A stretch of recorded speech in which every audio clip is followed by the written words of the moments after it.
La tortue verte, l'une des espèces la plus rapides du monde. Depuis des siècles, elle a fasciné les hommes, et pourtant, aujourd'hui encore, elle est menacée, puisqu'elle est à la merci de certains prédateurs.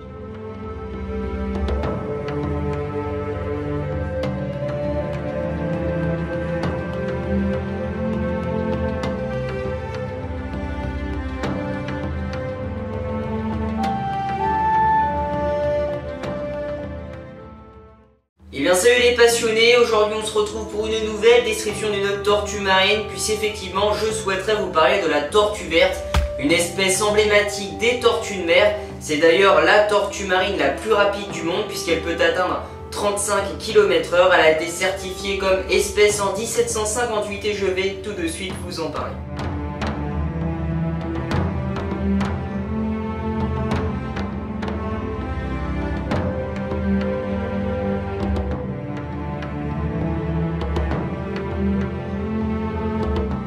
C'est une espèce qui se retrouve dans la plupart des océans du monde, mis à part l'océan Arctique, étant donné qu'il est beaucoup trop froid pour celle-ci.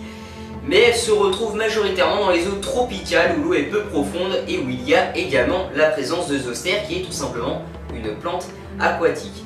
Elle se caractérise tout simplement par une carapace de forme ovale et aplatie, de couleur brunâtre, avec quelques nuances qui varient du vert au jaune, voire noir. Tout cela va varier en fonction des zones géographiques où se situe le sujet.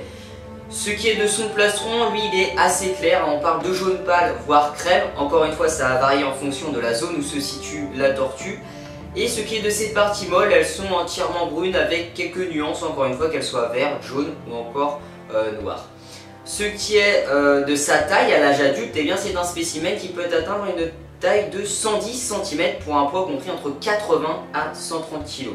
Il a même eu un record puisqu'une tortue verte mesurait près de 150 cm pour un poids de 300 kg, ce qui est une taille assez imposante. Enfin, ce qui est de ses nageoires, elle possède une griffe sur chacune de ses nageoires, ce qui lui fait bien évidemment une caractéristique unique à son espèce.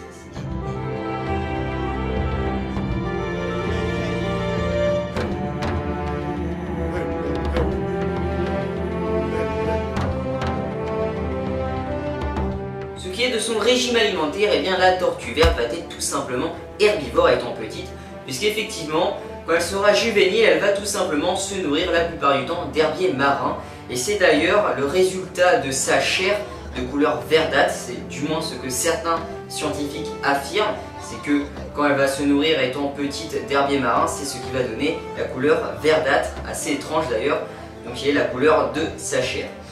En revanche, quand elle sera adulte, elle va tout simplement se nourrir de diverses choses. Elle va être presque exclusivement carnivore, donc elle va passer d'herbivore à carnivore, puisque cette fois-ci, en plus de se nourrir des herbiers marins, elle va rajouter à son régime alimentaire, que ce soit des mollusques, des crustacés, encore des œufs de calamar, des petits poissons, enfin diverses choses, donc ce qui va agrandir son régime alimentaire.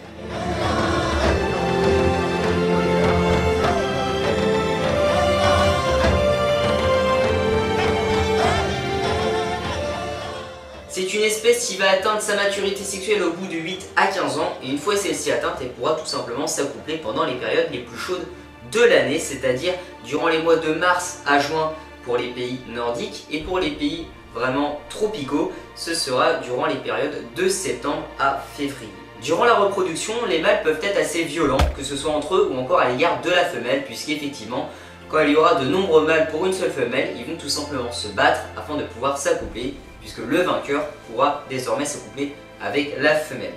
Il faut savoir que les deux sujets vont se tourner autour, réaliser des frottements de tête, des frottements de nageoires avant de s'accoupler. Et une fois l'accouplement réalisé, il faudra attendre quelques semaines afin que la femelle puisse aller déposer ses œufs sur une plage. Elle va de préférence pondre la nuit et elle peut parcourir 1000 km, que ce soit de son lieu de vie à son lieu de ponte.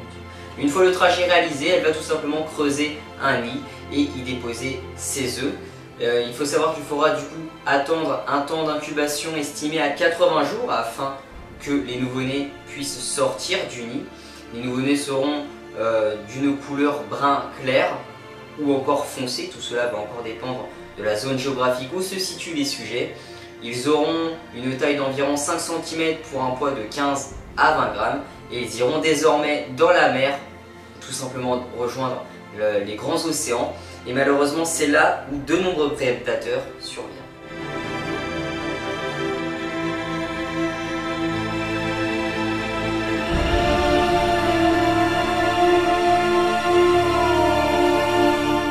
Et oui, la tortue verte, tout comme les autres espèces de tortues marines, sont sujettes à de nombreux prédateurs, que ce soit des mammifères, donc des espèces terrestres, qui ne vont pas hésiter à creuser dans les nids afin de se nourrir des œufs de tortue, ou encore des autres espèces, donc des espèces marines, qui ne vont pas hésiter à se nourrir des tortues une fois qu'elles seront dans l'eau, donc que ce soit des gros poissons. Il y aura également des oiseaux de proie qui ne vont pas hésiter à plonger quand les petites tortues iront respirer à la surface. Donc c'est une tortue qui va être à la merci de nombreux prédateurs. Malheureusement, il va encore y avoir l'homme dans l'histoire. L'homme qui ne va pas hésiter à la pêcher pour se nourrir de celle-ci.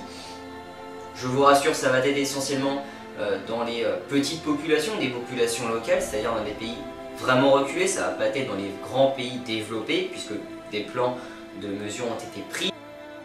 Mais voilà, dans des petites civilisations, eh bien, les hommes ne vont pas hésiter à la pêcher pour se nourrir de celle-ci. Ils font ça d'ailleurs depuis des générations. Pour eux, c'est une tradition. Ils ne voient pas l'impact majeur que ça a sur cette espèce et sur son extinction.